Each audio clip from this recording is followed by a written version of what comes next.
पश्चिम बंगाल में शिक्षक भर्ती घोटाले को लेकर ईडी का तेज एक्शन जारी है। ममता सरकार में उद्योग मंत्री पार्थ चटर्जी को गिरफ्तार कर लिया गया है।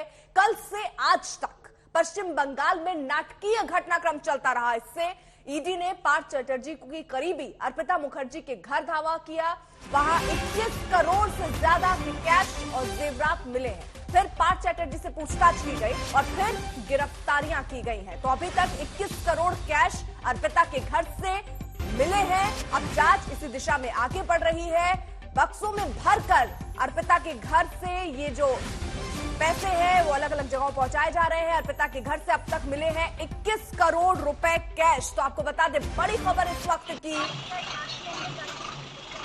पूरा नाटकीय घटनाक्रम सामने आता है। कल से अगर आज तक में देखें, पहले ईडी ने पार्थ चटर्जी के करीबी अर्पिता मुखर्जी के घर धावा किया। उसके बाद वहां 21 करोड़ से ज्यादा की कैश और जेवरात मिले हैं। फिर पार्थ चटर्जी से पूछताछ की गई है और फिर गिरफ्तारियां भी की गई हैं। तो करोड़ों रुपए अर्पिता के घर से मिलते हैं। वहां पर ट्रक पहुंचता है वो पैसों को ले जाने के लिए। ये तस्वीरें भी हम आपको साथ ही साथ दिखा रहे हैं। कैश ले जाने के लिए ये ट्रक वहां पर आता है। हालांकि अब जांच आगे चल रही है, लेकिन टीएमसी और बीजेपी के बीच जुबानी बयानबाजियों का दौर भी शुरू हो चुका है। जहां एक तरफ टीएमसी फिर से ये आरोप लगा रही है कि बदले की राजनीति है, केंद्रीय एजेंसियां दबाव में काम करती है। अनुपम हमारे साथ हमारे सहयोगी इस वक्त जुड़ चुके हैं। अनुपम, देखिए 21 करोड़ रुपए यहां नोट अर्पिता के घर से मिले हैं, लेकिन कोई सीधा संबंध उनका नहीं है। बस ये कहा जा रहा है कि वो करीबी हैं पार्थ के। क्या कोई और सीधा कनेक्शन? और वो एनवलप, वो लिफाफा जिसको लेकर सवाल कई खड़े हो रहे हैं कि आखिरकार वो लिफाफा बंगाल गवर्नमेंट का वहां कैसे मिलता है? जी देखिए अर्पिता, इससे पहले तक जो होता आया था, टीएमसी के मिनिस्टर्स को पूछताछ के लिए सीबीआई या ईडी की ओर से बुलाया जाता था, नोटिस सर्व किया जाता था। वो आते थे, पूछताछ होती थी, घंटों पूछताछ होती थी और उसके बाद वो निकल जाते थे। लेकिन कोई सीधा सबूत इनके लिप्त रहने का अब तक नहीं मिला था। लेकिन इस घटना ने एक सीधा सबूत ईडी को दे दिया है, जहां 21 करोड़ से ज्यादा रुपए फिलहाल ईडी को प्राप्त हुए हैं, रिकवर हुए हैं, और वो भी अर्पिता मुखर्जी के घर से। अब उसमें जो लिफाफा मिला है उसमें बंगाल सरकार का नाम वहां पर लिखा हुआ है।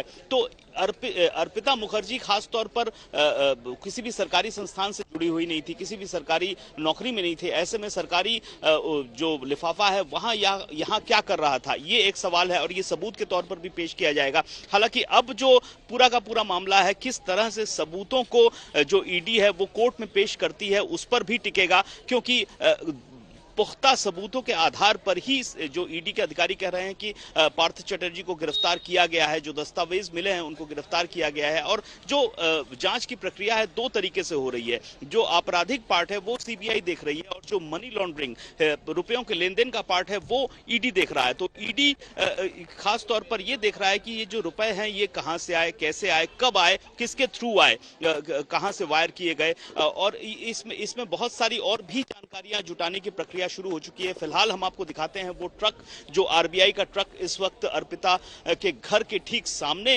आकर खड़ा हुआ है। यहां से 20 से भी ज्यादा बड़े बड़े ट्रंक निकालकर ऊपर ले जाए गए हैं, जहां पर रुपयों को भरने का काम फिलहाल चल रहा है। और ये काफी मशक्कत का काम है, क्योंकि रुपए बहुत ज्यादा हैं, नगद है, कैश है 21 करोड़। आप समझ सकते हैं कितनी बड़ी रकम है। और इनको फिलहाल सीज करके सीजर लिस्ट तैयार की जाएगी। जो प्रोसेस है वो मैं बता रहा हूं। इसके बाद जो और भी जो दूसरी चीजें हैं उनको सीज किया जाएगा, सीजर लिस्ट तैयार की जाएगी और उनको जब निकाला जाएगा तब, हालांकि अभी तक गिरफ्तारी नहीं दिखाई जा रही है आधिकारिक तौर पर ईडी की ओर से, लेकिन कहा जा रहा है कि जब इन सामानों को निकाला जाएगा तब अर्पिता मुखर्जी को भी यहां से निकालकर पहले मेडिकल चेकअप के लिए लिया जाएगा, उसके बाद कोर्ट ले जाया जाएगा। हालांकि अब समय निकलता जा रहा है, कोर्ट का जो समय होता है, तो ऐसे में उनको कहां ले जाया जाता हो सकता है, अगर बहुत देरी हो तो सीधे उनको यहां से ईडी दफ्तर में भी ले जाया जा सकता है। लेकिन ये सब कुछ डिपेंड कर रहा है कब उनको यहां से लेकर जो सीजर लिस्ट है वो तैयार होने के बाद निकाला जाता है।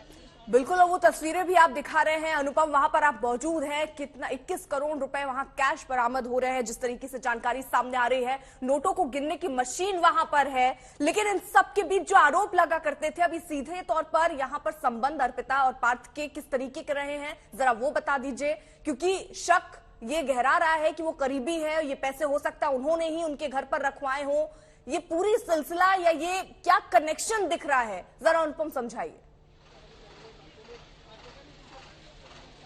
जी देखिए, आधिकारिक तौर पर ईडी की ओर से जो स्टेटमेंट जारी किया गया था उसमें जो कहा गया था कि ये जो रुपए बरामद हुए हैं ये जो एसएससी घोटाले में जो रकम ली गई थी वो रुपए हैं। ये एक सीधा कनेक्शन ईडी की ओर से बताया गया था। हालांकि अभी जो सूत्रों के मार्फत खबर आ रही है कि अर्पिता मुखर्जी का संपर्क पार्थ चटर्जी से बहुत सालों से रहा है। लगभग 8-10 सालों से उनका संपर्क पार्थ चटर्जी के साथ रहा है और पार्थ चटर्जी का इस जगह यहाँ पर जो अपार्टमेंट है, घर है, यहाँ पर भी लगातार आना जाना बना हुआ था। और उनका अगर हम फेसबुक प्रोफाइल खंगाले, इंस्टा खंगाले तो उसमें बहुत सारी ऐसी तस्वीरें भी हमें देखने को मिल रही हैं जहां पर वो टीएमसी के कई कार्यक्रमों में शामिल हुई हैं। और जो नागतला उदयन संघ जो क्लब है दुर्गा पूजा जिसके अधीन की जाती है, उसके चेयरपर्सन है उपाध्याय। और जो दुर्गा पूजा का ब्रांड फेस हुआ करता था वो अर्पिता मुखर्जी का ब्रांड फेस हुआ करता था। तो ये सब बहुत सीधे कनेक्शंस हैं जो इस वक्त ये जो संपर्क सामने आ रहा है उसके खिलाफ जा रहे हैं। जरा अनुपम ये भी जानकारी दीजिए जल्दी से, कितने बजे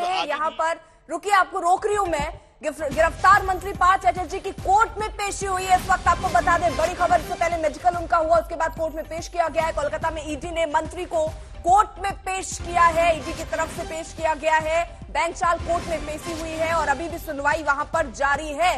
तो आपको बता दें, बड़ी खबर इस वक्त की, जहां एक तरफ देखिए अर्पिता मुखर्जी जो करीबी मानी जा रही है पार्थ की, उनके घरों से कैश बरामद होता है। सवाल तब खड़े होते हैं जब इतना कैश, 21 करोड़ रुपए कैश बरामद होता है। गिनती अभी भी चल रही है वोटों की।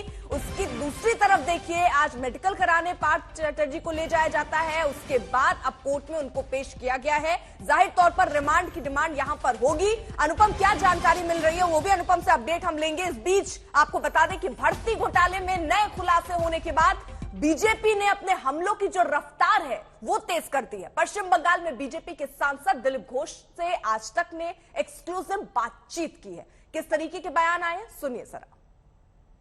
हम रुक करते हैं दिलीप घोष जी की, वो हमारे साथ जुड़ गए हैं। सर, एक सवाल है, टीएमसी इस बार कहीं ना कहीं अटैक मोड से थोड़ा धीमे नीचे गए। पहले हमने देखा है कि बार बार जब भी कोई इन्वेस्टिगेटिव एजेंसीज ने इन्वेस्टिगेशन किया है, ममता बनर्जी धरने पे लग गई। इस बार क्या अलग हो रहा है? कल परसों भी ऊंचा तेवर था उनका। उस दिन परसों सभा में ममता बनर्जी बोली कि हम ईडी से न डरते हैं न सीबीआई से, हमारा रीढ़ सीधा है, हमको कोई नहीं झुका सकता। कल उनकी एक मंत्री ने स्टेटमेंट दी, जैसे कि छापामारी शुरू हुई, कि हमारा एक भी नेता का अगर मानसिक रूप से या शारीरिक रूप से कोई तकलीफ होता है तो सीबीआई ईडी को हम छोड़ेंगे नहीं। इस प्रकार डायलॉग देने वाले, और ममता बनर्जी उनके एक ऑफिसर के लिए जाके धरना देती हैं। उनका घर में सीबीआई के 12 ऑफिसर गए थे और उसके पहले ममता बनर्जी पहुंच गई। और यहां हुआ कि सीबीआई 12 ऑफिसर को पुलिस ने अरेस्ट करके और थाने में ले गया। इस प्रकार बहुत घटना हुई। उनका यही पार्थो बाबू ने 5 वाइस चांसलर को लेकर धरना दिया था। बहुत सारा घटना लोगों ने देखा है और सब ये घटना का उद्देश्य एक ही है कि सीबीआई से बचने के लिए, ये जो छापामारी इसको रोकने के लिए। कल एक मंत्री ने स्टेटमेंट दिया कि सीबीआई को आदेश मिला है और जांच करने के लिए, ईडी कहां से आ गया। तो मुझे ये भी शक है कि सीबीआई ऑफिसर लोगों को मैनेज किया जाता था, इसलिए एक दूर तक जाकर रुक जाता था। आज स्थिति ये हुई कि लोग परेशान हैं, राजनीति को जो और बंगाल को जो कलुषित किया है उनको इसका सजा मिलना चाहिए। और ईडी सही जगह पर पहुंचा है और थोड़ा देर और देखिए, बहुत कुछ सामने आने वाला है। सर, इस केस की बात करें तो हमने बहुत बार देखा है कि जब कोलकाता हाईकोर्ट में भी ये केस था तो कई सारे बेंच ने रिक्यूज कर लिया था इस केस को सुनने के लिए, लेकिन अब मामला अलग है। क्या आपको लगता है कि कोई कंप्लिसिटी भी है इसमें गवर्नमेंट की, क्योंकि टीएमसी अपने आप को अलग कर रही है इस केस से? हालांकि पार्थ चटर्जी की बात करें, वो सेक्रेटरी जनरल है, नंबर 3 का पद वो होल्ड करते हैं टीएमसी में। देखिए, बंगाल में ऐसा भय का वातावरण है, पुलिस का और इस पार्टी का, गुंडागर्दी का, किसी की हिम्मत नहीं बोलने के लिए। 2 सप्ताह पहले एक जिला प्रेसिडेंट का जो अंगरक्षक, एक पुलिस कांस्टेबल पकड़ा गया, उसके पास से 150 करोड़ का प्रॉपर्टी मिला है। तो ये कोई बड़ी बात नहीं, आम बात। उनका घर देखने से पता चलता है, गाड़ी देखने से पता चलता है। कोर्ट के न्यायाधीश भी डरते हैं जजमेंट देने लिए, खुद को उनके केस से अलग कर लेते हैं। ममता बनर्जी के ऊपर केस आई तो ये जिस कोर्ट में गया, उस कोर्ट के जो न्यायाधीश, उन पर सवाल उठाया गया तो वहां से हट गए। तो लोग डरते हैं। उस डर का माहौल में पिछले महीना में एक महामान्य न्यायाधीश ने 5 केसेस में सीबीआई का ऑर्डर दिया था, जिसका शुरू हुआ है इंक्वायरी। तो उन्होंने बोला था कि मेरे कानपट्टी में भी बंदूक रख लो, फिर हम डरने वाले नहीं, हमारे कोई खोने का नहीं है, हम सच्चाई को सामने लाएंगे। ऐसे एक आध व्यक्ति होते हैं तब इतना बड़ा घटना होता है। सर एक आखिरी सवाल, आपने एक और व्यक्ति का नाम लिया जिनका नाम आप बता रहे हैं मोनालिसा, आप कह रहे हैं कि उनके भी इस केस से तार जुड़ रहे हैं, अगर विस्तार में थोड़ा बताएं। उनके साथ भी पार्थो बाबू का संपर्क है और उनके नाम पर 10 ऐसे फ्लैट्स है, ये भी पता चला है, और भी कुछ है। और खाली इतना नहीं, बांग्लादेश का भी कनेक्शन उनके साथ है, आना जाना है। तो ये मामला भी जांच की दायरे में लेना चाहिए, तब ऐसे सारे घटना सामने आ जाएगा। ठीक है, तो इसके अलावा सर आपको क्या लगता है इस केस में और भी लोगों की अरेस्ट हो सकती है, टीएमसी के और लोगों की तार जुड़ सकते हैं? फिलहाल अभी तक अर्पिता चैटर्जी जो है उनका नाम आया है, उनके जो पीए है सुकांतो उनका नाम आया है, लेकिन टीएमसी के और मेंबर्स के नाम नहीं आए। और गवर्नमेंट ऑफिशियल्स, क्योंकि एजुकेशन डिपार्टमेंट की जो एनवेलप से उसमें पैसा मिला है, तो आपको क्या लगता है कि और भी ऐसे डिपार्टमेंट के लोग जुड़ सकते हैं और टीएमसी के भी लोगों के नाम जुड़ेंगे? बहुत लोग, बहुत नेता आने वाले हैं, आना चाहिए। अगर नहीं जोड़ते हैं तो हम बहुत आश्चर्य होंगे। बहुत दूर तक जाके रुक जाता था, आप एक तो मंजिल पर पहुंचा है और आगे देखते रहिए क्या होता है। हम भी उम्मीद करते हैं कि इस बार बहुत बड़ा घटना होने वाला है और बंगाल के लोगों का मन में जो प्रेशर था, जो प्रेशर लेकर वो जी रहे थे, जिस प्रकार हीन भावना से जी रहे थे, उनको यहाँ से मुक्ति मिलेगी। बीजेपी की तरफ से क्या प्लानिंग रहेगी कि इस ऐसे इंसिडेंट को लेकर आप इस चीज को कैसे आगे बढ़ाएंगे? एक निर्णायक मोड़ तक पहुंचे, इसलिए हम पिछले कई साल से आंदोलन कर रहे हैं। जो वंचित पीड़ित है युवा, इस सारे नियुक्ति से, नौकरी से, जो परीक्षा में पास करने के बाद भी उनको नौकरी नहीं मिली है, दूसरे लोग पैसा देके मिल गया, जो एग्जाम में बैठे नहीं, जो फेल किए उनको मिला हुआ है, मंत्री का बेटी को मिला हुआ है जो एग्जाम दिए नहीं है, तो हम उनके साथ भी आंदोलन करते रहे इतने साल तक, आगे भी करेंगे जब तक ये समस्या का समाधान नहीं होता है। और ये पार्टी और जो सरकार है पूरा भ्रष्टाचार से डूबा हुआ है, जब तक इसका समाधान नहीं होता है, हर व्यक्ति को अंदर नहीं भेजता है सीबीआई, तब तक हम लोग भी आंदोलन। तो बड़ी खबर इस बीच और आ रही है, आपको बता दें, जहां एक तरफ पार्थ चैटर्जी को आज कोर्ट के सामने ले जाया गया है, रिमांड में लिया जाएगा, वहीं अब और खुलासे भी हो रहे हैं और ये कहा जा रहा है कि जांच के घेरे में अब एक और नाम शामिल हो सकता है जल्दी, मोनालिसा दास। ये भी रडार पर है। ईडी के 10 फ्लैट जो है वो इनके हैं, बांग्लादेश से भी इनका कनेक्शन बताया जा रहा है। तो अब जांच के दायरे में, घेरे में मोनालिसा भी जुड़ती जा रही है और ये भी कहा जा रहा है कि पार्थ की ये करीबी बताई जा रही है। तो 2 करीबी पार्थ चैटर्जी के वो भी निशाने पर अब ईडी के। मनीष सिसोदिया जी ने भ्रष्टाचार जो किया है, जो शराब की कंपनियों को जिस तरह से खुली छूट दी गई, 144 करोड़ रुपए वापस। तो बड़ी खबर इस वक्त आपको बता दें, जांच के घेरे में पार्थ चैटर्जी की एक और करीबी अब आती हुई नजर आ रही है। अनुपम लगातार हमारे साथ मौजूद है। अनुपम, देखिए, एक तरफ अर्पिता मुखर्जी जो इस समय जिनके घर में नोटों की गिनती हो रही है, 21 करोड़ रुपए कैश वहां से बरामद हुए हैं। अब एक और नाम जुड़ता हुआ मोनालिसा दास का नजर आ रहा है। अब इनके बारे में क्या जानकारी मिल रही है? ये क्या, किस तरीके से कनेक्ट थी पार्थ चैटर्जी से? जी देखिए, जो जिस तरह की जानकारी हमें अर्पिता मुखर्जी के बारे में मिली कि वो काफी करीबी थी पार्थ चट्टोपाध्याय की, वही जानकारी, उसी तरह का संपर्क और संबंध इस वक्त जो सामने आ रहा है मोनालिसा के साथ भी पार्थ चट्टोपाध्याय का था। और यहाँ तक कि आसनसोल में कई जगह उनको फेवर देने का भी आरोप लगाया जा रहा है पार्थ चट्टोपाध्याय को। लेकिन अभी हमारे पास जो लेटेस्ट इंफॉर्मेशन आ रही है कि आसनसोल के जिस घर में मोनालिसा दास रह रही थी, वहां पर पिछले कई दिनों से वो नहीं गई हैं। तो ऐसे में मोनालिसा दास की भूमिका, साथ में अर्पिता की भूमिका, ये दोनों ही अब जांच का विषय बनता जा रहा है ईडी के लिए। खास तौर पर देखिए, इस पूरे के पूरे मामले में जो घोटाला हुआ है, उसमें जो नगद उगाही की गई है, जो नगद आया है, वो कहां गया, किधर खपा है, ये है ईडी की जांच का विषय। दूसरा, आपराधिक जो कॉन्स्पिरेसी हुई है, षड्यंत्र हुआ है, वो किस तरह से ये अपराध शुरू हुआ, कौन कौन लोग इसमें शामिल थे, उनका क्या हुआ, किस तरह से उन लोगों ने इस मोडस ऑपरेंडी को अंजाम दिया, ये सब जो जांच का विषय है, ये सीबीआई का है। तो सीबीआई ने इस विषय में 2 बार पार्थ चट्टोपाध्याय से पूछताछ भी की है। जो परेश अधिकारी हैं, जो फिलहाल में राज्य मंत्री हैं, राज्य शिक्षा मंत्री हैं, उन्हें भी पूछताछ की गई है। उनके घर पर भी ईडी ने रेड की थी। हालांकि वो रेड कल खत्म हो गई थी, उसको कंटिन्यू नहीं किया गया। लेकिन यहाँ पर चूंकि बहुत सीधा संपर्क पार्थ चट्टोपाध्याय का अर्पिता मुखर्जी के साथ मिलता और जुड़ता नजर आ रहा है, यही वजह है कि पार्थ चट्टोपाध्याय को खास खास सबूतों के आधार पर ईडी ने गिरफ्तार किया है। और उधर अर्पिता मुखर्जी जिनके पास से, क्योंकि सीधा संपर्क अर्पिता मुखर्जी का स्थापित हो रहा है इन रुपयों के साथ, उनके घर से जो बरामद हुए हैं, और 21 करोड़ रुपए कोई ऐसी रकम नहीं होती है, वो कोई इतनी बड़ी अभिनेत्री भी नहीं थी कि इतना रुपए वो कमाएं। उन्होंने जो अभी तक हमें मालूम है छोटे मोटे अभिनय किए हैं, बांग्ला फिल्मों में अभिनय किए हैं, उड़िया फिल्मों में अभिनय किए हैं, तमिल फिल्मों में भी छोटे मोटे अभिनय किए हैं, लेकिन उनका करियर ग्राफ बहुत ऊंचा रहा हो, बहुत अच्छा चल रहा हो, ऐसी कोई जानकारी किसी के पास नहीं है। तो ऐसे में इन रुपयों का उत्स क्या रहा, ये रुपए कहां से आए, किसने दिए, कब दिए, ये सब फिलहाल पूछताछ का आधार है और वही पर फिलहाल बिल्कुल अनुपम रहिए आप जरा साथ। देखिए पश्चिम बंगाल की राजनीति में एक नया भूचाल आता हुआ दिख रहा है। शिक्षा भर्ती घोटाले में ममता बनर्जी के मंत्री पार्थ चैटर्जी को लंबी पूछताछ के बाद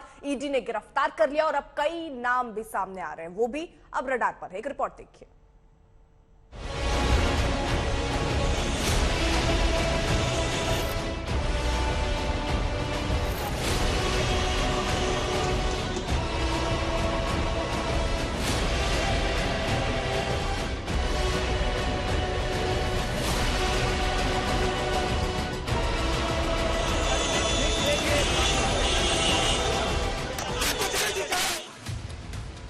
ये सिर्फ नोटों का जखीरा नहीं, ममता बनर्जी की मुसीबतों का बही खाता है। ये सिर्फ रुपयों का अंबार नहीं, धुआंधार वार करने वाला वो हथियार है जो ममता सरकार को बेचैन और परेशान करने वाला साबित हो सकता है। हम ऐसा क्यों कह रहे हैं ये आपको विस्तार से बताएंगे, लेकिन पहले जरा नोटों के इस ढेर को जी भर कर देख लीजिए, क्योंकि ऐसे नजारे मुश्किल से ही देखने को मिलते हैं। हरे, गुलाबी, करारे कजरारे 500-500 2,000 के। इन्हें देखकर किसकी आंखें न चौंधियां जाएं, किसका दिल न खुश हो जाए।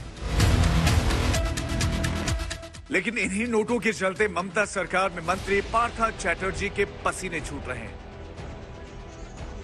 जो राजनीतिक तापमान है पश्चिम बंगाल में पूरी तरह से गर्म हो चुका है। बीजेपी पूरी तरह से इस घटना के बाद से हमलावर है। खासतौर पर सोशल मीडिया का सहारा लेकर बीजेपी लगातार टीएमसी पर हमला कर रही है। बीजेपी ने आज पूरे पश्चिम बंगाल में सड़क पर उतरने का ऐलान कर दिया है इस शिक्षा भर्ती घोटाले के खिलाफ। वहीं टीएमसी ने अर्पिता मुखर्जी से अपना पल्ला पूरी तरह से झाड़ लिया है, कहा है उनसे उनका कोई संपर्क नहीं है। लेकिन अब देखने वाली बात यही है कि ये जो राजनीतिक तापमान गर्म हुआ है और कितनी दूर तक जाता है।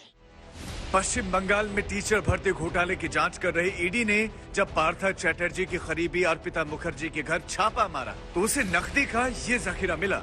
रकम इतनी बड़ी थी कि बैंक अधिकारियों को बुलाना पड़ा, रुपए गिनने की मशीन मंगवानी पड़ी। ईडी को शक है कि वो न हो वही पैसे हो जो टीचर की नौकरी देने के बदले वसूले गए। यानी ईडी को शक है कि ये कट मनी हो सकती है और इसीलिए इस रकम की बरामदगी के साथ पार्थ चैटर्जी भी रडार पर आ गए।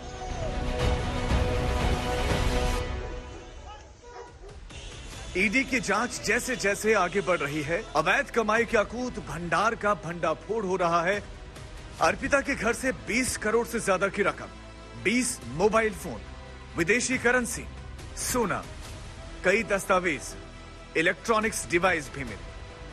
अर्पिता मुखर्जी ही वो कड़ी है जिसके जरिए ईडी की जांच टीम पार्थ चैटर्जी की दहलीज तक पहुंची। अर्पिता ही वो किरदार है जिसे इस खेल का सबसे बड़ा राजदार माना जा रहा है। ईडी ने अर्पिता की तो घेराबंदी कर दी और ममता के मंत्री पर भी जांच का फंदा बिठा दिया गया है। अब आगे आके देखिए होता है क्या। अनुपम मिश्र, कोलकाता, आज तक।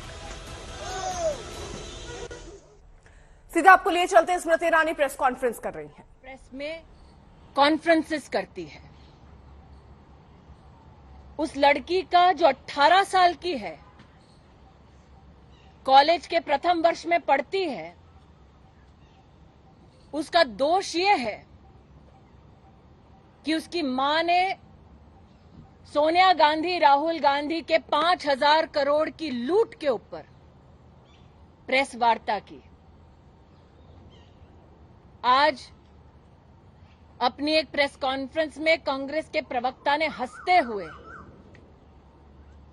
जिस लड़की पर आक्रमण किया वो राजनीति में नहीं है, एक साधारण से कॉलेज स्टूडेंट के नाम पर अपना जीवन व्यतीत कर रही है।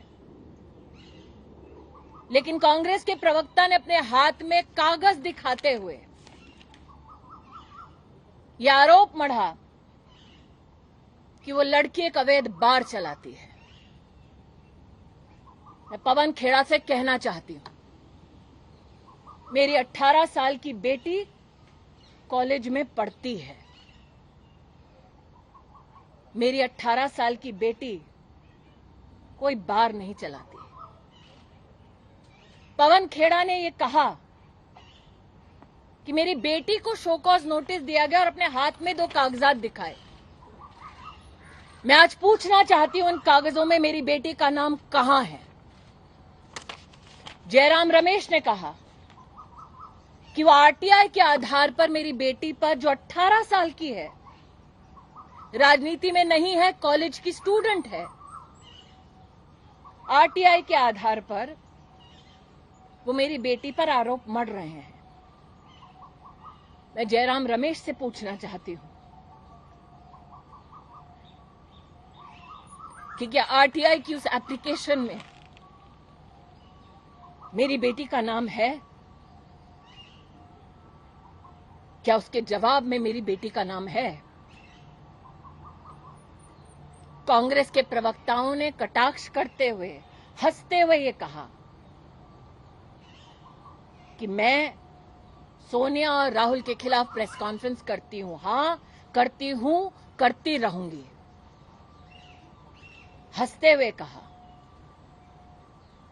कि मुझसे जवाब मांगा जाए। अब जवाब मैं मांगूंगी कोर्ट में, in the court of law and in the court of people. और जिस गांधी खानदान के आदेश पर यह प्रेस कॉन्फ्रेंस की गई, उनकी सरगना से कहना चाहती हूं, साल 2024 के लोकसभा चुनाव में दोबारा भेजे राहुल गांधी को अमेठी।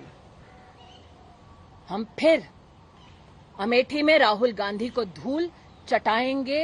ये भारतीय जनता पार्टी के एक कार्यकर्ता होने के नाते मेरा वादा है।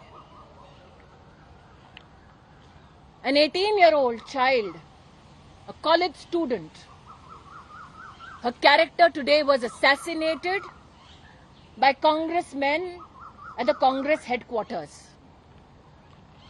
That 18-year-old child, and I called her child because I gave birth to her, her fault is that her mother fought the Lok Sabha election against Rahul Gandhi from Amethi in 2014 in 2019.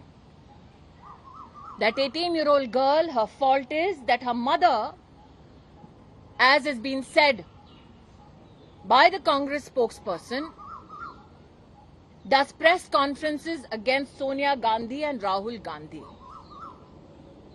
That 18-year-old girl, her character today was publicly mutilated by the Congress spokespeople. And they claimed that the mutilation stemmed from a show cause notice. I want to ask that congressperson, where is my daughter's name in the papers that he flashed? Jairam Ramesh said that he's taking a position on the basis of an RTI application. My question is, where does the RTI application name my daughter? The allegation that my daughter runs an illegal bar is malicious with the intent not only to assassinate her character but also to politically malign me. It is done at the directions, as was obviously stated by Pawan Kheda, of the Congress leadership, namely the Gandhi family, because I had the audacity to hold a press conference and question Sonia Gandhi and Rahul Gandhi for the 5,000 crore loot of the Indian treasury. So to the gentleman who sat there, giggled as they assassinated my daughter's character, I will see you in the court of law and in the court of people.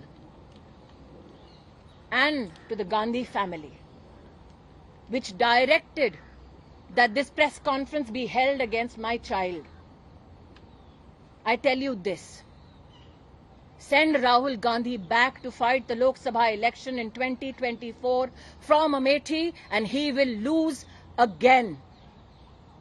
That is my promise as a BJP worker and as a mother to that 18-year-old child. I will see them in the court of law.